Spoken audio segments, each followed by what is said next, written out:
कभी ऊपर कभी नीचे की आंख मिचौली के बीच निफ्टी के लिए एक नया टारगेट आ गया है। और निफ्टी के लिए नया टारगेट आने की खास वजह यह है, वो जो मजबूती है वो अपनी जगह है, लेकिन खास वजह यह है कि निफ्टी एक खास जगह से नीचे नहीं जा रहा है। और ये वजह बताई है CLSA के टेक्निकल स्ट्रैटेजिस्ट लॉरेंस बलेंको ने।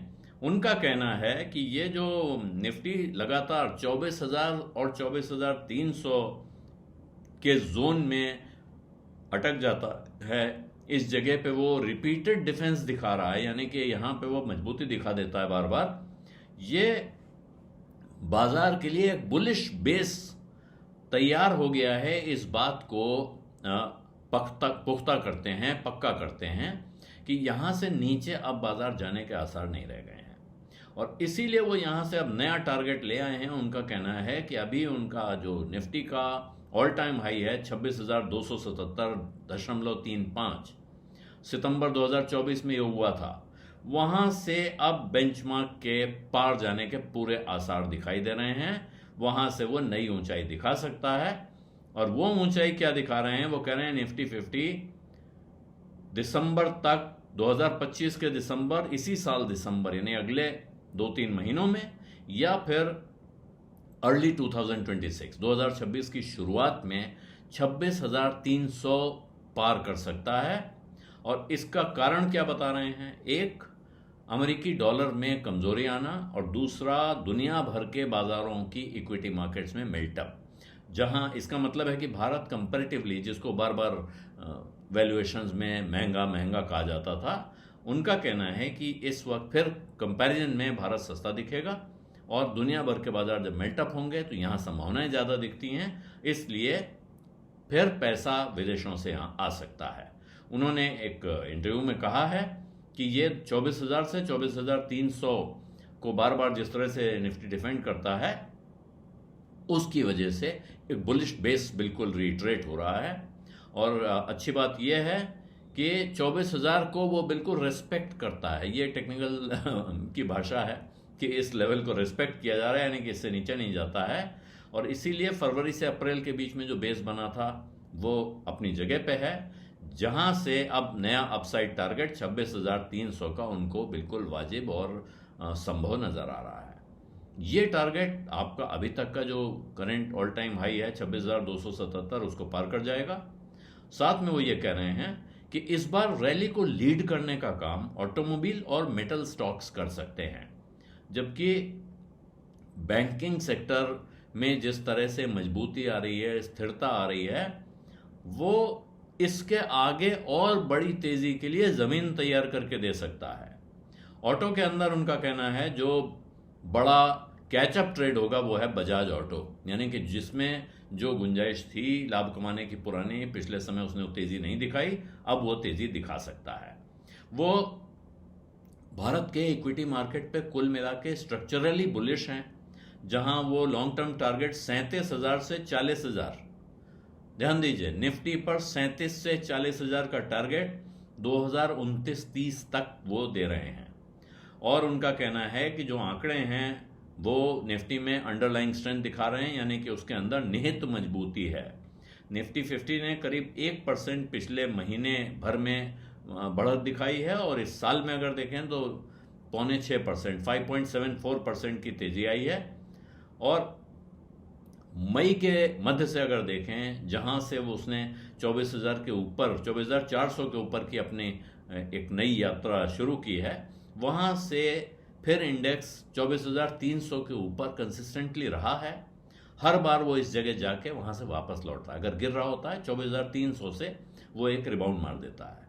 पिछले साल भर में देखेंगे तो निफ्टी 0.37% बढ़ा है। 52 हफ्ते का हाई 25,669 उसका रहा है, 30 जून को आया था। और ऑल टाइम हाई 26,277, जिसकी बात हम बार बार कर चुके हैं। यह दिखा रहा है कि बाजार जो बलेंको का नियर टर्म टारगेट है 26,300 का, उसके 5% की रेंज में दिखाई पड़ रहा है। डॉलर की कमजोरी, उनका कहना है, खास तौर पे वो इमर्जिंग मार्केट्स पर बुलिश हैं, और ये उनको अमेरिकी डॉलर पे वो बेरिश हैं। उनको लगता है अमेरिकी डॉलर में कमजोरी अभी जारी रहेगी, और इसलिए उनका कहना है अगर वो 99 से 100 की रेंज के नीचे अमेरिकी डॉलर का डॉलर इंडेक्स जिसको कहते हैं चला गया, तो फिर वो एक डाउनसाइड आ जाएगी 9 से 10% की अगर उसमें, और तो वो इमर्जिंग मार्केट्स के लिए नहीं, भारत जैसे बाजारों के लिए बहुत महत्वपूर्ण होगा, सिग्निफिकेंट पॉजिटिव होगा। और यहां से फिर एक रोटेशन शुरू हो सकता है कि दुनिया का पैसा अमेरिकन इक्विटी मार्केट से निकलकर इमर्जिंग मार्केट्स की तरफ वापस फ्लो करना, बहना शुरू हो जाएगा, और वहां से भारत में फिर इन्वेस्टमेंट के एक नए फेज की शुरुआत देखने को मिल सकती है। कमोडिटीज पे उनका कहना है कि सोना अब एक अपने 4000 से $4100 का उन्होंने टारगेट दिया हुआ था, उसके अपर एंड के आसपास पहुंच रहा है। और यहां वो कह रहे हैं कि अब इसके बाद आमतौर पर जब ऐसी तेज रैली आती है मेटल्स में, उसके बाद वो काफी लंबे समय तक, कई महीनों तक कंसोलिडेशन का दौर चलता है, यानी कि बाजार जहां पड़ा है वहीं पड़ा रहेगा या थोड़ा बहुत गिरावट उसमें देखने को मिल सकती है। ऐसे में वो इन्वेस्टर्स को सलाह दे रहे हैं सोने के मामले में कि कुछ मुनाफा उठा के घर ले जाएं और कोशिश करें कि अपना जो भाव अगर $4100 के आसपास, जब इंटरनेशनल मार्केट में सोने का भाव $4100 के आसपास पहुंच जा रहा है, तो वहां से देखना चाहिए कि फिर कैसा पैटर्न बन रहा है। कुछ मुनाफा कमा लें, उनकी सलाह है, कुछ मुनाफा निकाल लें, और उसके बाद नजर रखें बारीक।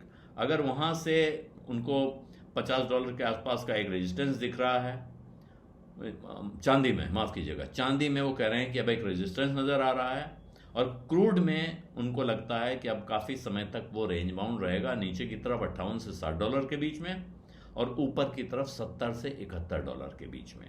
तो ये कुल मिलाकर भारत के बाजार पर वो आशान्वित नजर आ रहे हैं, उनको यहाँ काफी उम्मीद दिख रही है कुछ खास चीजें देखते हुए। और अगर जो उन्होंने नियर टर्म टारगेट दे दिया है उसको पार कर जाता है बाजार, तो जाहिर है, और टेक्निकल स्ट्रेटजीज के बारे में, टेक्निकल चार्टिस्ट के बारे में आपको ये बात ध्यान रखनी चाहिए हमेशा कि टेक्निकल चार्टिस्ट भविष्य के बहुत अच्छे, वो भविष्य दृष्टा नहीं होते हैं।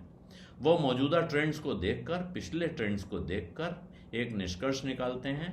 आमतौर पर जैसे ही बाजार एक नया हाई बना लेता है, उसके बाद अगर आप, या बाजार या कोई शेयर जैसे बिल्कुल नया शेयर लिस्ट हुआ, उस वक्त आप किसी टेक्निकल चार्टिस्ट से पूछे कि इस पे क्या राय देंगे, तो वो कहते हैं अभी साहब इसमें इतना डेटा बना नहीं है, इतना इतिहास इसका मौजूद नहीं है कि जिसके आधार पे हम इसके बारे में कोई भविष्यवाणी कर सकें।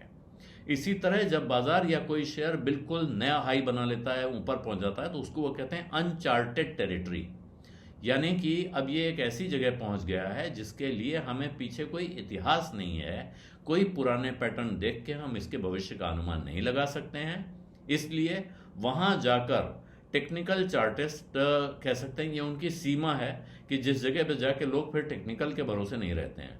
लेकिन अगर बाजार नीचे गया, ऊंचाई से नीचे जाता है, नीचे से ऊपर जाता है, जहां जहां आपको पुराना इतिहास लंबा मिल सकता है, वहां कई बार टेक्निकल चार्टिस्ट की राय, टेक्निकल चार्टिस्ट की भविष्यवाणी बहुत सहायक सिद्ध होती है। फिर भी अपने निवेश के फैसले, अपना पैसा लगाने और अपना पैसा निकालने के फैसले खुद के भरोसे या अपने भरोसेमंद एडवाइजर्स की सलाह पर ही करने चाहिए। बीज अड्डा में आज इतना ही है, इजाजत दीजिए, धन्यवाद, नमस्कार।